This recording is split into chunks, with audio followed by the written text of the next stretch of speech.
Pour citer un exemple, on a pas mal de ministères qui font rédiger des documents faciles à lire et à comprendre et qui les mettent sur les sites web. Mais simplement, on ne sait même pas qu'ils existent et c'est très difficile d'aller les chercher pour les personnes qui en ont besoin.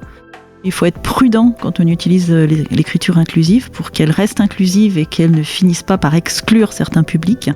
J'ai pu lire des textes produits par l'IA qui ne respectaient pas les règles du FALC correctement.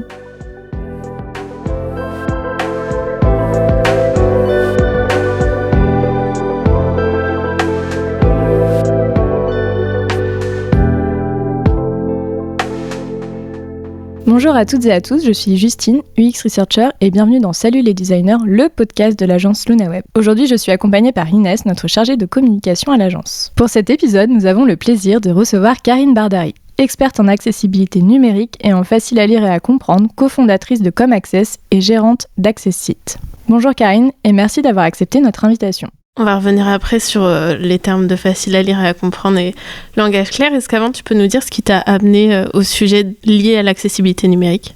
Oui, alors à la base, j'étais pas du tout dans ce domaine-là puisque je suis chimiste. J'ai travaillé longtemps dans l'industrie pharmaceutique et puis je me suis recyclée vers l'informatique en tant que chef de projet informatique, toujours dans l'industrie pharmaceutique. Et à un moment donné, j'ai perdu mon emploi et j'ai eu une forte envie de créer mon entreprise, de ne plus dépendre d'un gros groupe ou de qui que ce soit. Et l'idée de la société en question est venue de mon mari, qui est fortement malvoyant et qui bataille régulièrement avec des sites web, mal conçus ou pas conçus du tout d'ailleurs. Et du coup, c'est lui qui m'a donné cette idée en 2010 de me dire fais de l'accessibilité numérique, il y a sans doute pas mal de travail. Et voilà, donc je me suis formée en 2011 auprès de l'association BrailleNet, à l'époque qui n'existe plus maintenant, et je me suis lancée. Ok, est-ce que tu peux nous expliquer ce que c'est que le facile à lire et à comprendre, donc le FALC en langage, en acronyme ? Oui, donc le FALC, facile à lire et à comprendre, en effet, c'est une méthode qui permet de simplifier le langage et de le rendre compréhensible par tous. Donc principalement, le FALC a été créé à la base pour les personnes en situation de handicap mental. C'était une demande de la Convention des Nations Unies. Et donc, c'est 8 pays européens qui ont travaillé avec Inclusion Europe, l'association Inclusion Europe, pour créer une méthode et un langage qui soit adapté aux personnes en situation de handicap mental. Donc, le FALC existe depuis 2009. On a surtout vu le FALC exploser à partir du Covid, au moment du Covid, puisqu'on se souvient tous de l'attestation dérogatoire de déplacement en facile à lire et à comprendre, qui était bien plus simple que celle que les autres personnes devaient remplir. Et donc, on se rend compte, en effet, que le FALC, il est utile à plein d'autres personnes, donc aux personnes en situation de handicap mental, mais à plein d'autres personnes, les personnes qui maîtrisent pas bien le français, les personnes âgées, les enfants qui apprennent à lire. Donc, ça peut être assez large comme utilisation.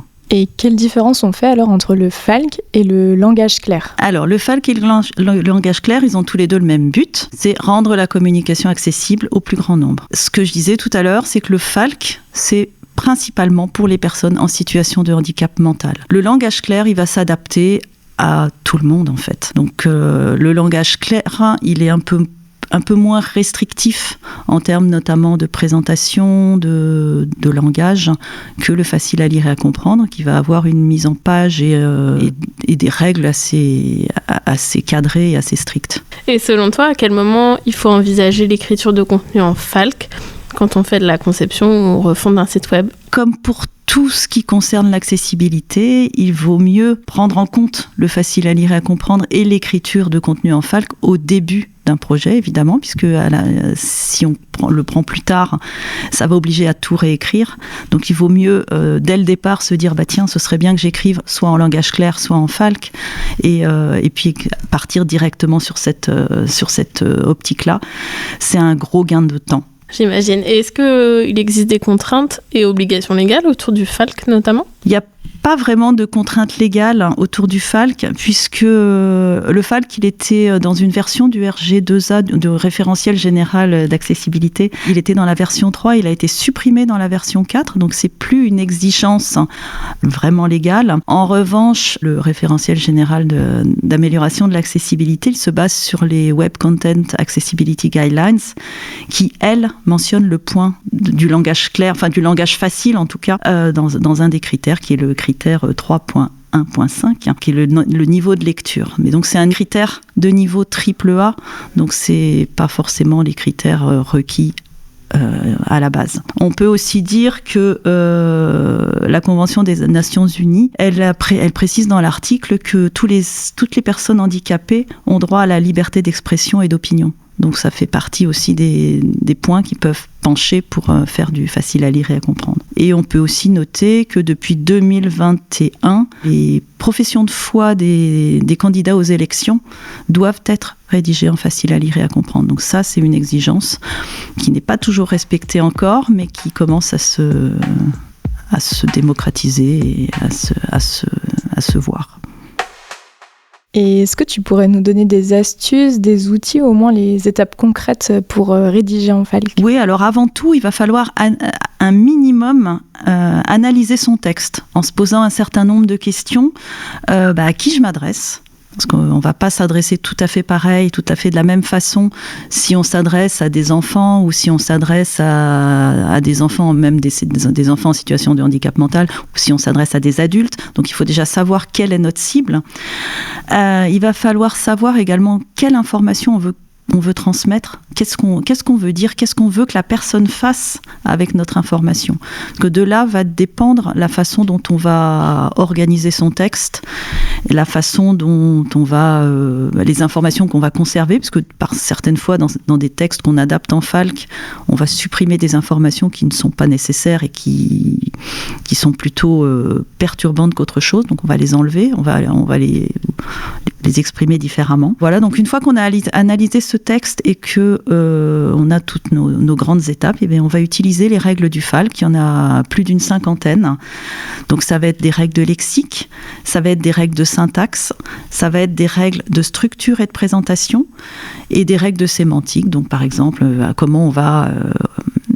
Quels exemples on va donner pour faire comprendre mieux le texte, quel pictogramme on va utiliser, toutes ces choses-là. Et le dernier point, qui est le plus important, évidemment, ça va être la validation par des personnes en situation de handicap mental. Donc, on vérifie auprès d'un groupe de personnes, ou au moins une personne en tout cas, mais c'est mieux si c'est un groupe de personnes, si le texte est compris par ces personnes et si elles ont des problèmes vis-à-vis de ce texte. Et c'est la condition sine qua non pour pouvoir mettre le petit pictogramme FALC que vous connaissez sans doute, le petit bonhomme bleu et blanc, sur votre document et dire que c'est du facile à lire et à comprendre.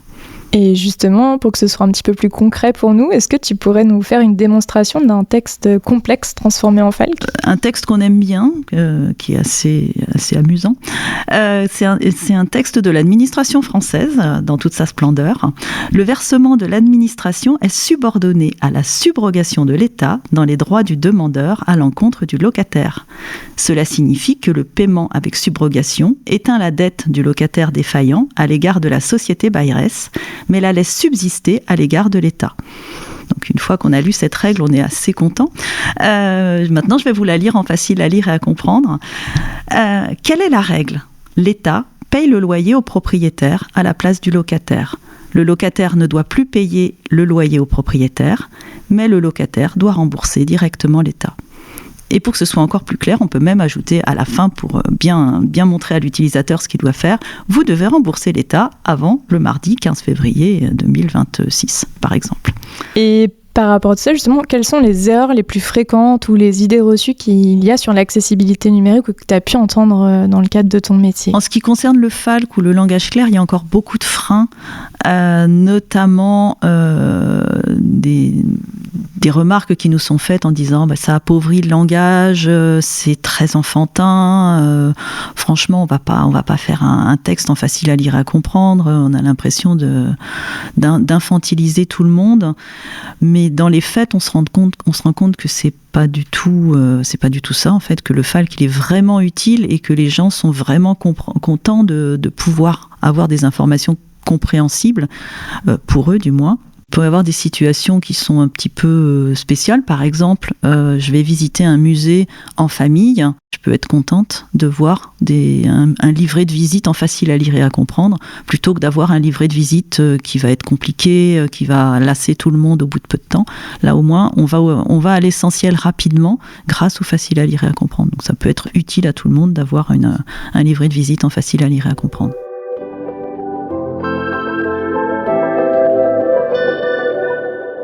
Jusqu'ici, on a beaucoup parlé des sites internet. Est-ce que tu vois cette approche de la rédaction se développer aussi sur d'autres supports ? Je pense notamment au support print. Oui, on voit de plus en plus de collectivités locales, territoriales qui commencent à adapter leur communication en facile à lire et à comprendre. Alors ça peut être certaines parties des journaux municipaux, par exemple, de certains articles. Alors, c'est pas la totalité des journaux, évidemment, mais c'est quelques petits articles, ou bien des programmes d'exposition, des programmes de spectacle. Voilà, donc on commence à les voir apparaître de plus en plus. Bon, il y a encore beaucoup de travail, mais ça commence à avancer sur ce sujet-là. On questionne beaucoup l'écriture inclusive depuis quelque temps. Son importance n'est plus à prouver, mais les formes qu'elle peut prendre prêtent beaucoup à débat. Il y a zéro consensus sur le sujet. Est-ce que toi, tu aurais un positionnement sur la question ? Oui, en effet, en l'absence de consensus, il faut être prudent quand on utilise l'écriture inclusive pour qu'elle reste inclusive et qu'elle ne finisse pas par exclure certains publics. Par exemple, on conseille d'utiliser des formules épicènes ou des formules englobantes. Au lieu de les Français et les Françaises, on va dire la population française. On conseille également d'éviter des mots nouveaux qui ne sont pas compris par les personnes qui ont du mal à lire, ou par les personnes également qui utilisent des synthèses vocales. Donc par exemple, ça va être des mots avec des points médians qui ne sont pas toujours très clairs pour les gens, donc les Françaises avec le point médian, ou des pronoms qui sont pas encore vraiment passés dans le langage commun, le IL, par exemple, qui peut poser problème à la lecture pour des gens qui, à la base, ont des problèmes de lecture, forcément. C'est un sujet qui ne fait pas le consensus, comme disait Inès. Et justement, un autre sujet qui prend un petit peu de place en ce moment, c'est l'IA. Toi, qu'est-ce que tu penses de l'IA en ce qui concerne l'accessibilité ? Alors, en ce qui me concerne, je n'utilise pas l'IA pour un certain nombre de raisons. Bon, c'est pas le sujet du podcast, donc je m'étendrai pas là-dessus. Mes associés l'utilisent parfois, donc c'est clair que l'IA peut-être faire gagner du temps en termes d'adaptation, de facile à lire et à comprendre. Je pense qu'il faut vraiment être très vigilant sur la qualité des textes produits, notamment sur l'utilisation des règles. Bon, j'ai pu lire des textes produits par l'IA qui ne respectaient pas les règles du FALC correctement. Donc pour le moment, à mon sens, l'IA ne remplace pas l'expertise humaine et peut-être ne la remplacera jamais. On verra, l'avenir le dira. C'est en effet une question qu'on se pose beaucoup à l'agence. Merci beaucoup Karine d'avoir partagé ce moment avec nous aujourd'hui. Avant de te quitter, on voulait te poser une dernière question, notre traditionnelle question. Dans le monde qui t'entoure, personnellement ou professionnellement, qu'est-ce qui t'a bluffé ou marqué dernièrement ? Alors d'abord, merci de m'avoir reçu. Et pour répondre à ta question, en fait, j'interviens en mécénat de compétences pour une association qui s'occupe de l'insertion professionnelle des migrants. Alors cette association, je vais faire un petit peu de pub. C'est Codico, l'association Codico, qui a une antenne sur Rennes. Et donc chaque bénévole a un binôme, et en binôme avec une personne migrante, et essaye de l'aider à trouver un emploi ou à trouver une formation. Et ces migrants ont des niveaux de français très disparates. Certains sont francophones et d'autres non. Et à la première réunion que j'ai faite avec l'association, j'ai été assez marquée par un questionnaire que nous devions remplir, donc nous, bénévoles, et puis la personne migrante qu'on accompagnait, qui était difficile à comprendre. Alors même si les salariés de l'association font leur possible pour être clair et pour avoir des informations faciles à comprendre. Le questionnaire, il était très long, très difficile à comprendre. Et le réfugié dont je m'occupe, qui a un niveau de français assez faible, ne comprenait strictement rien. Donc ça a été un calvaire de remplir ce document. Et là, je me suis dit, mais il faut vraiment faire quelque chose. Donc j'ai contacté, j'ai discuté avec les salariés de l'association. Et la bonne nouvelle, c'est que on va faire des sensibilisations faciles à lire et à comprendre pour les salariés de l'association.